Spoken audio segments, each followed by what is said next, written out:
अगर किशोर कुमार जिंदा होते तो आज वो 95 साल के होते। किशोर कुमार बॉलीवुड में इकलौती ऐसी शख्सियत है जिनकी फिल्में, जिनके गानों से कहीं ज्यादा इंटरेस्टिंग उनकी जिंदगी कहानी है। मतलब आप कोई भी कहानी ले लीजिए, आप पैसों को लेकर पाबंदी ऐसी थी कि कभी डायरेक्टर ने पैसा नहीं तो आधा सिर मुंडवा दिया, बीच गाने को आधे गाए और गुनगुनाते भाग गए। बी आर चोपड़ा ने एक खराब दौर में शर्तें रखी थी तो बाद में कहा कि ऐसे करके पान खा के आएंगे तब गाना गाएंगे। अमिताभ बच्चन ने फिल्म में गेस्ट अपीयरेंस करने से मना कर दिया तो कहा कि भैया अब तुम्हारे लिए गाना नहीं गाएंगे। मिथुन ने इनकी दूसरी बीवी से शादी कर ली तो मिथुन के लिए कहा अब जिंदगी में तुम्हारे लिए नहीं गाएंगे। सरकार ने कहा गाना गाना है, मुफ्त में गाना है, कहा नहीं गाएंगे, पैसा लेके हम गाते। सरकार ने कहा बैन लगा देंगे, बोले लगा दो कोई फर्क नहीं पड़ता। कभी कैंटीन में 5 रुपया 12 आना नहीं तो उसको लेकर गाना बना दिया। लता मंगेशकर एक बार नहीं आई तो उनकी जगह लड़की की आवाज में गाना गा दिया। देवानंद को गाली देते हुए भाग गए थे ये, तो कभी अपने भाई साहब से लगे। तमाम ऐसे किस्से कहानियां किशोर कुमार की जिंदगी के जिनको सुनकर आपको हंसी आएगी और इस बात को जानकर हैरानी होगी किशोर कुमार को गए हुए इतना अरसा हो गया, लेकिन कुमार सानू, अभिजीत, अमित कुमार, विनोद राठौड़ से लेकर केके और आज के दौर में अरिजीत सिंह तक हर आदमी से पूछे इंस्पिरेशन कौन है तो कहता है किशोर कुमार। हमें लगा कि उनकी बर्थ एनिवर्सरी पर एक बार कहानी सुनाते दिल से, सुनिएगा, शेयर कीजिएगा। बड़ी दिलचस्प कहानी है किशोर कुमार की। बहुत कम लोगों को इस बात की जानकारी होगी किशोर कुमार का जन्म जो है वो वेस्ट बंगाल में कोलकाता या उसके किसी और इलाके में नहीं हुआ, बल्कि मध्य प्रदेश के खंडवा में हुआ था। किशोर कुमार 4 अगस्त को पैदा हुए थे और उनका जन्मदिन जो है वो खंडवा में हुआ। 4 भाई बहन ये थे और चारों भाई बहन में सबसे छोटे किशोर थे। बड़े भाई साहब जो है वो अशोक कुमार जाने माने एक्टर हैं, हम सभी जानते हैं उनको और उनसे जुड़े बहुत सारे किस्से कहानियां हैं। लेकिन अशोक कुमार ने बताया था किशोर कुमार जब पैदा हुए थे तो शुरुआती सालों में उनकी आवाज दर बेसुरी थी। इतनी बेसुरी आवाज थी कि कान में चुभती थी। फिर एक रोज एक हादसा हुआ, किशोर कुमार बैठे थे और मम्मी उनकी सब्जी काट रही थी और उस जमाने में हंसिया रखते थे लोग, तो पैर के नीचे ऐसे हंसिया फंसा के और ऐसे होता था वो, तो उस हंसिया से सब्जी काट रही थी। किशोर कुमार भागते उड़ते पहुंचते और उनके पैर जो है वो जाकर हंसिया पर लग जाता है और उसका असर ये होता है किशोर कुमार का पैर कट जाता है। मतलब कट के मतलब अलग नहीं हो गया, कट जाता है और किशोर कुमार रोना शुरू करते हैं और उसके बाद वो चीख चीख कर रोते हैं। बाद में किशोर कुमार उनकी आदत हो गई क्योंकि दर्द सही हुआ नहीं था, महीनों तक वो दर्द चलता रहा और वो चीखने से कहा जाता है उनके गले का जो ये कॉर्ड है वो बहुत अलग हो गया, वोकल कॉर्ड पर इसका असर पड़ा और वो जो एकदम बेसुरे किशोर कुमार थे वो सडनली सुरीले किशोर कुमार हो गए। तो आप कह सकते हैं किशोर कुमार को गॉड गिफ्टेड वॉइस नहीं बल्कि एक्सीडेंटल वॉइस मिली थी। उन्होंने कहीं कोई ट्रेनिंग नहीं ली थी और शायद वो इकलौते सिंगर है जो बिना ट्रेनिंग लिए कई जनरेशन तक इंस्पायर। किशोर कुमार एक नंबर के मस्त आदमी थे और एक दिन बैठ के टेबल पर तगड़ा बजा रहे थे। उनके टीचर ने कहा सुन लो बेटा, पढ़ लिख लो, ये सब करोगे कहीं काम नहीं आने वाला है। तो उन्होंने कहा यार ठीक है आज आप बोल दे रहे लेकिन यही एक दिन हमारे जीवन में काम करेगा। नया दोस्त संभाल दिया। फिर कहा जाता है कॉलेज में एक रोज उनका मामला जो है गड़बड़ा गया।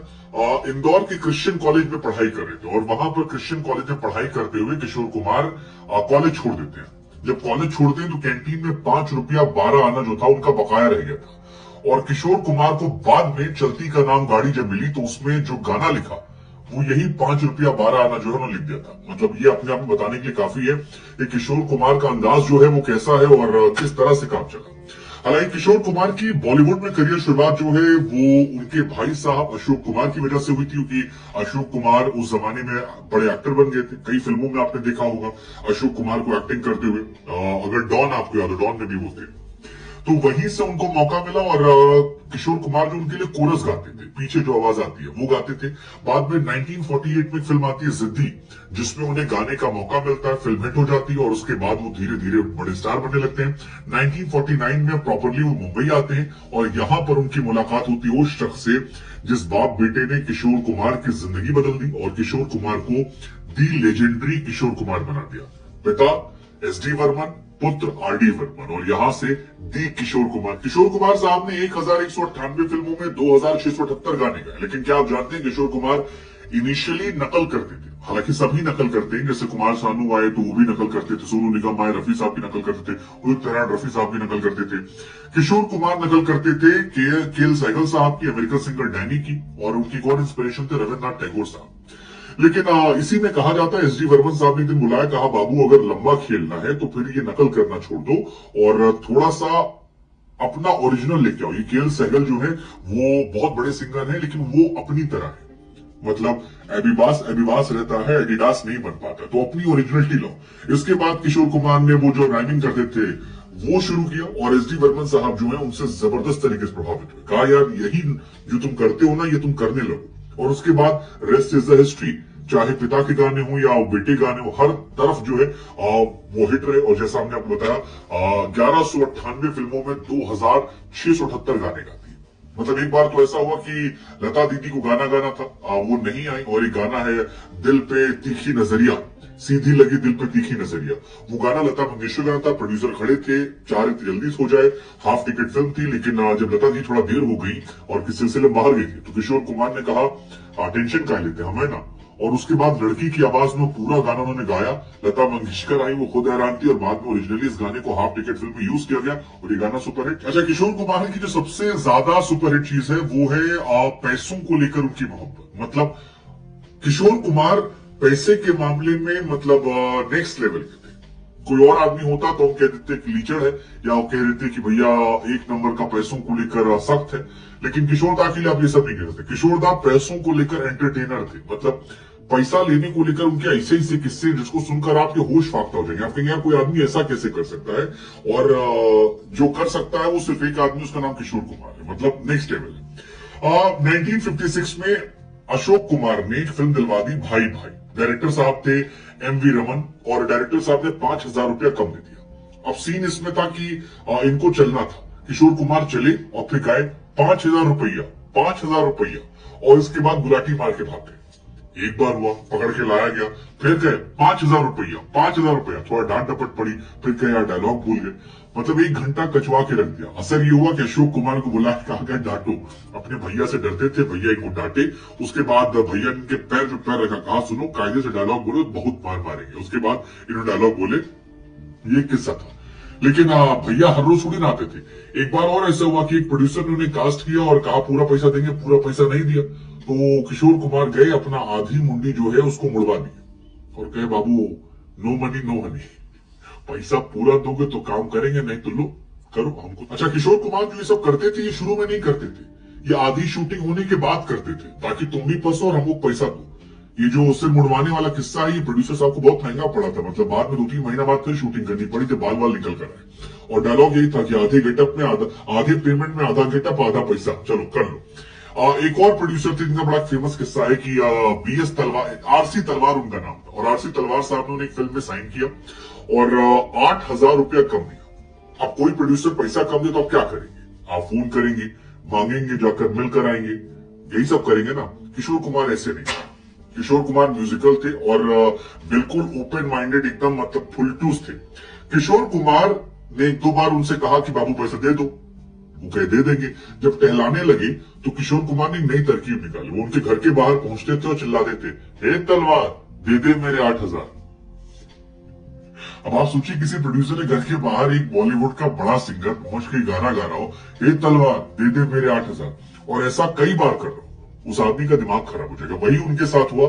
भाई साहब परेशान हो तलवार साहब, हाथ जोड़े, माफी मांगे कि बाबू पैसा ले लो यार, मेरे घर के सामने मत करो, बड़ी इज्जत कमाई है मैंने, और ठीक है। हालांकि ऐसा नहीं किशोर कुमार ने सबसे पैसा लूटा ही है, राजेश खन्ना हो या डैनी साहब हो, इनके लिए कुछ फिल्में जो है उन्होंने फ्री में भी गाना गाई है। कैंसर हॉस्पिटल में फंड जमा करना था, वहां भी फ्री में परफॉर्म किया है, लेकिन नॉर्मली पैसों को लेकर वो एक्सट्रीमली सख्त रहे। अच्छा, सिर्फ पैसों को लेकर नहीं थे, किशोर कुमार साहब जवानी में, यहां तक कि बुढ़ापे में, बचपन में कंटिन्यू करते थे। मतलब अपने घर के बाहर एक बोर्ड लगवा रखा था कि किशोर कुमार से सावधान। अब यार अपने घर के बाहर कौन लगाता है? नॉर्मली लोग लगाते हैं कुत्तों से सावधान, वो लगवाए थे किशोर कुमार साहब, और इसको करते भी थे वो। कार्टर रोड मुंबई में उनका जो घर था, वहां पर ये लगा था बोर्ड कि भैया किशोर कुमार सावधान। और एक दिन एक प्रोड्यूसर साहब थे, नाम था HS रवेल, वो फीस चुकाने के लिए घर पहुंचे, पैसा वैसा दिए, किशोर साहब पैसा लिए, पैसा लेने के बाद जो छोटे बच्चे नहीं काटते वैसे ही काट लिए। प्रोड्यूसर साहब की तो भगा के कि हुआ क्या भाई, ये कौन करता है? मतलब हाथ में ऐसा तो बाबू सोना वाले करते। तो कहे तुम जब घर में घुस रहे थे तुमने बाहर बोर्ड नहीं पढ़ा था? बोले क्या? देखो बाहर लिखा है किशोर से सावधान। ये कहानी थी। बड़े बड़े एक्टर देवानंद साहब जो है एक बार जबरदस्ती एक्टिंग करवाए थे उनसे, तो वो बड़ा फेमस किस्सा है। अशोक कुमार देवानंद काम कर रहे थे, फिल्म का एक सीन था जिसमें किशोर कुमार को शामिल किया गया। किशोर कुमार टेक्निकली एक्टिंग करने से बचना थे, वो चाहते थे यार हमको गाना गवा लो, बाद में उन्होंने एक्टिंग में अपने दमखम दिखाया, लेकिन शुरुआत में बचते थे। अब जैसे ही समझाया गया कि सीन था कि देवानंद साहब आएंगे, तुमको उन्हें कुछ बोलना है और निकल जाना, इन्होंने कहा ठीक है। भाई साहब खड़े थे, इसने नहीं बोला, भाई साहब थोड़ा कोने गए।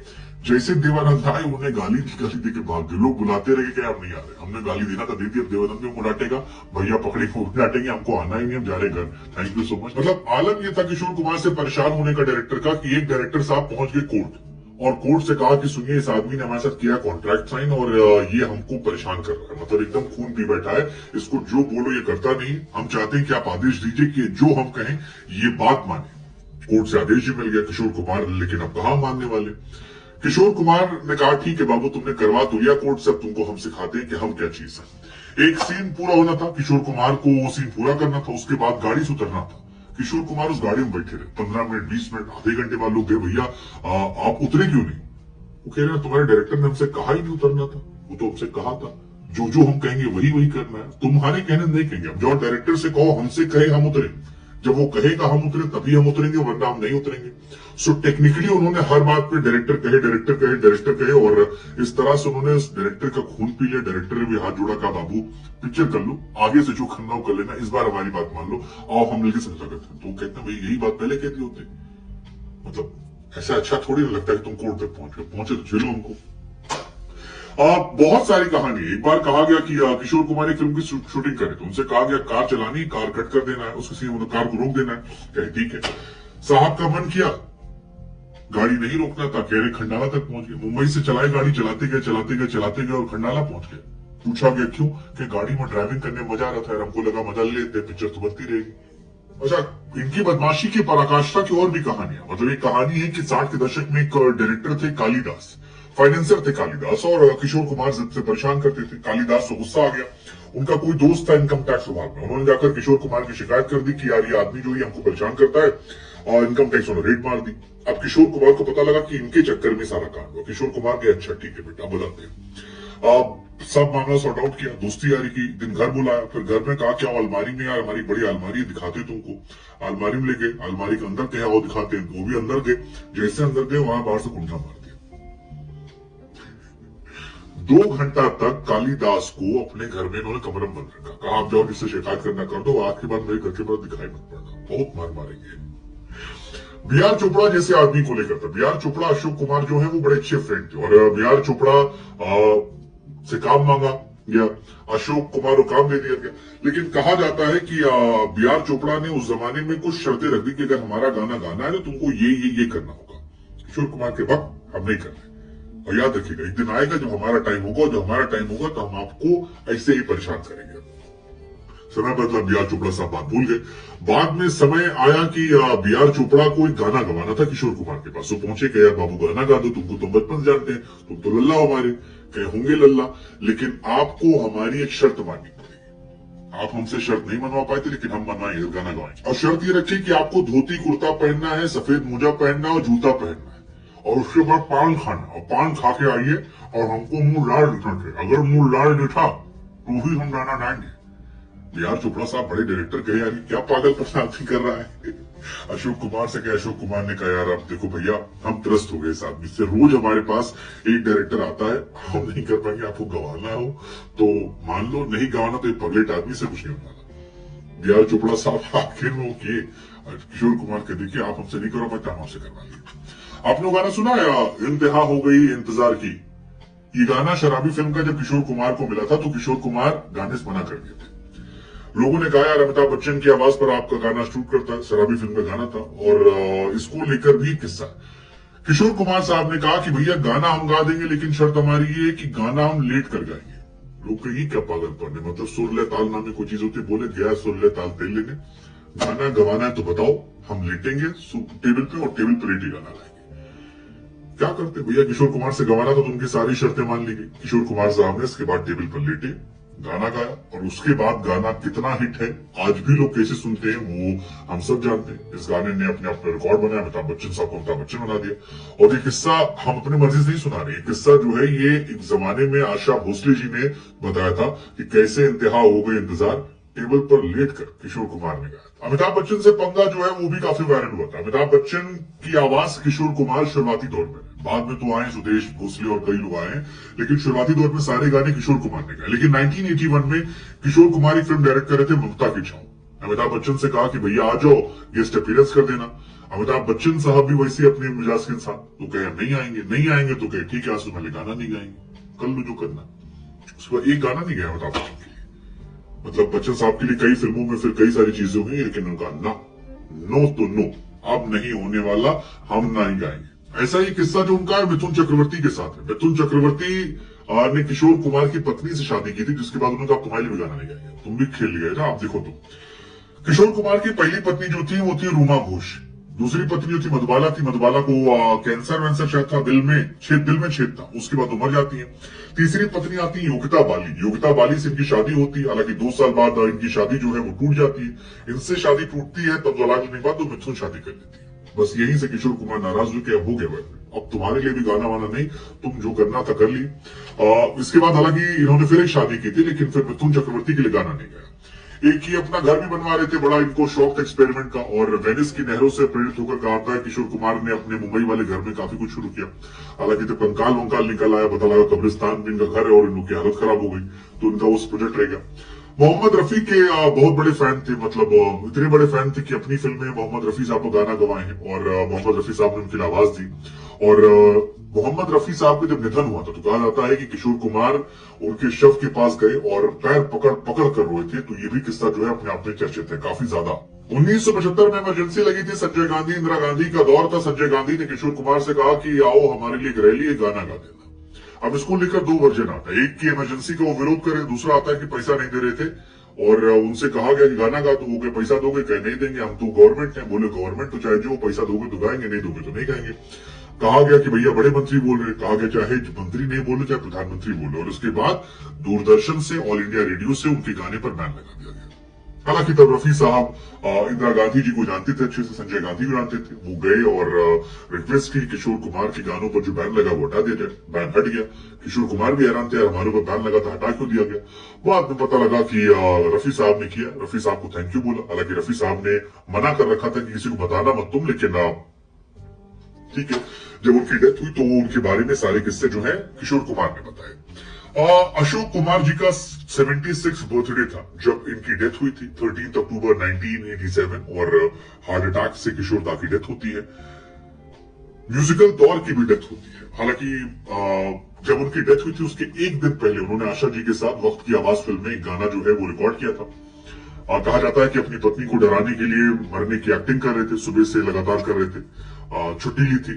लेकिन किशोर दा नहीं भी है, उनके किस्से कहानियां, उनके गाने हमेशा रहेंगे। हमें लगा उन्हें विश करते हैं बर्थडे और आपसे पूछते हैं कि आपका किशोर दा का फेवरेट गाना कौन सा है, आप कैसे याद करते हैं?